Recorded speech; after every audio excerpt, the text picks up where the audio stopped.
자, 조금 전에 화면에 등장했던 김인호 서울시의회 의장. 김 의장이 어제 서울시 공무원들에게 전체 메일 한 통을 보낸 것으로 알려졌습니다. 그 내용은 이렇습니다.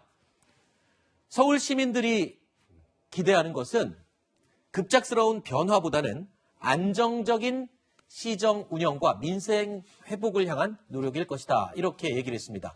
김인호 의장이 보낸 메일의 내용을 두고 여러 가지 해석이 나오고 있는데요. 자, 백성문 변호사님. 네. 변화보다는 안정을 원한다. 겉으로 보면 별 문제 없는 말 같지만 오세훈 시장 입장에서 보면은 다른 거 뭐 하려고 하지 말아라. 그냥 하던 대로 하자. 변화는 싫다.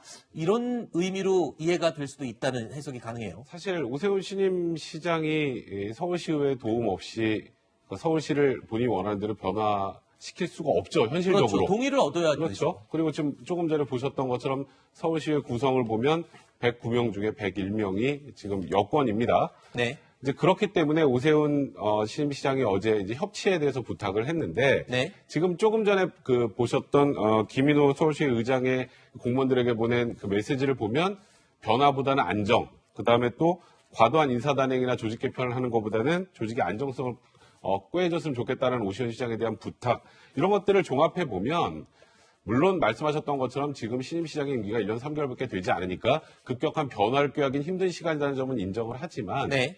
이게 우리가 다수를 점하고 있으니 자칫하면 아무것도 하지 말아라. 네. 이렇게 들릴 수도 있단 말이죠. 네. 또 그에 대한 어찌 보면 앞으로 향후의 예상을 한번 해보면 오늘 아까 오세훈 시장이 협치를 부탁했는데 오늘 김인호 서울시 의장이 광화문 광장은 오세훈 시장 뜻대로 변화할 수 없다라는 취지의 말까지 했다고 합니다. 오늘. 네. 그렇다면 이번에 25개 자치구에서 25개 자치구 전체가 오세훈 시장을 지지해줬다라는 건 지금 서울시 말고 이제는 변화해야 된다는 그런 표심일 텐데 그 표심과는 자칫하면 좀 역행되는 모습으로 보일 것 같습니다. 네.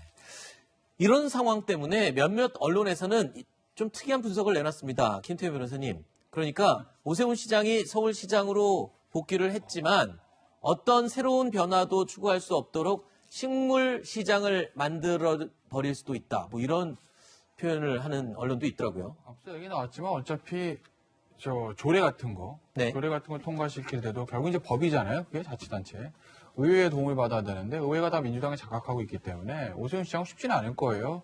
더군다나 지금 임기가 1년 남았습니다. 1년 네. 남았기 때문에 사실 어떤 의미에서 보면 급격한 변화를 꾀하는 건 쉽지는 않거든요. 그래서 앞서 김인호 의장이 보낸 그 메일이요.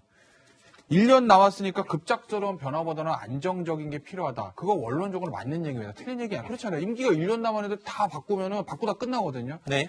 그러니까 마무리 짓는 게 맞을 수는 있는데 제가 하나 좀 문제 삼고 싶은 건 그걸 의장이 기자회견 할 수도 있고 시의회 차원에서 성명이 나올 수도 있어요. 네. 다수당이니까 민주당. 근데 그걸 왜 서울시 공무원한테 보내죠?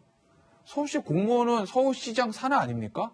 예를 들어서 대통령이 있는데 야당이 총선에서 쫙 승리했다고 야당 국회의장이 정무 장관 장차관들하고 국장도 쫙 메일 보내가지고 어이 우리 말 들어. 이게 맞나요? 그렇기 때문에 저는 오인호 서울시 의장이요. 김인호 의장 이 말 자체는 저는 틀린 말이 아니라고 보는데 그걸 서울시 공무원들한테 전체 메일을 보냈다는 그 형식이 저는 납득할 수 없다는 게 하나 있고 그 다음에 오 시장 식무시장이요. 네. 어차피 오 시장의 서울시에 대한 포커스는 다음 임기에 맞춰져 있을 겁니다. 네. 본인도 알아요. 여소야대가 아니라 지금 서울시 의회가 다 본인이 원하는 사람도 구성됐다 하더라도 1년 동안 뭔가 보여주기는 현실적으로 어렵거든요. 네네.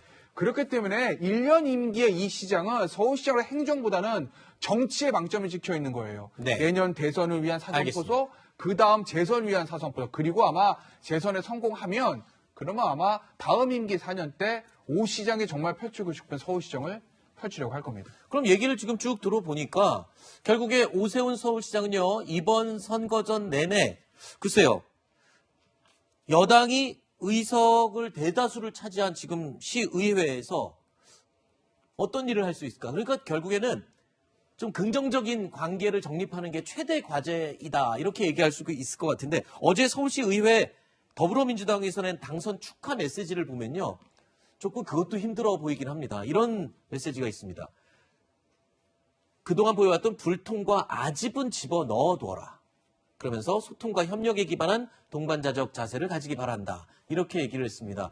글쎄요, 서울시 의회와 오세훈 시장의 관계 어떻게 잘 이끌어 나갈 수 있을까요? 오세훈 입장에서는?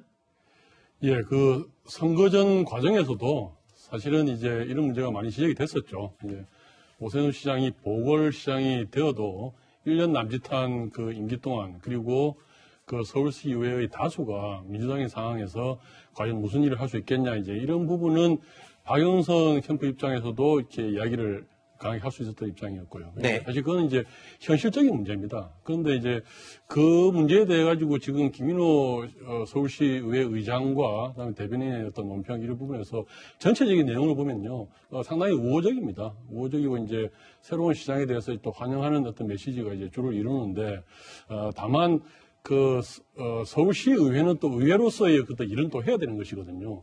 그 일에 가장 중요한 것이 이제 서울시정의 그 가장 중요한 부분은 그 행정의 어떤 일관성, 네. 그리고 예측 가능성 뭐 이런 부분이거든요. 이제 그 부분에 대해서 큰 변화가 있으면은 자칫 그 시민들에게 직접 어떤 피해가 갈 수 있는 부분도 있고요. 네. 또 하나는 이번 선거가 국정심판의 어떤 프레임이 네. 먹혔다 이렇게 볼 수가 있습니다. 그렇지만 이 선거라는 계기로 서울시장을 선택하면서 이제 민주당과 그 국정에 대해서 비판적인 어떤 메시지를 주신 국민들의 그 의견은 있습니다만 서울시정은 또 행정 그 자체로서 또 해야 될 일이 있고요. 네. 김인호 의장이 또 밝힌 대로 지금 코로나 극복이라는 문제, 또 이와 관련된 어떤 민생 회복의 문제, 이 문제는 여야를 떠나서 또 같이 일관되게 해야 될 이런 행정의 영역이거든요. 네. 이런 부분들을 강조한 것이고 또 저 메시지는 공무원들과 그 시민들에게 동시에 보낸 메시지가 아닌가 좀 이렇게 생각합니다. 네.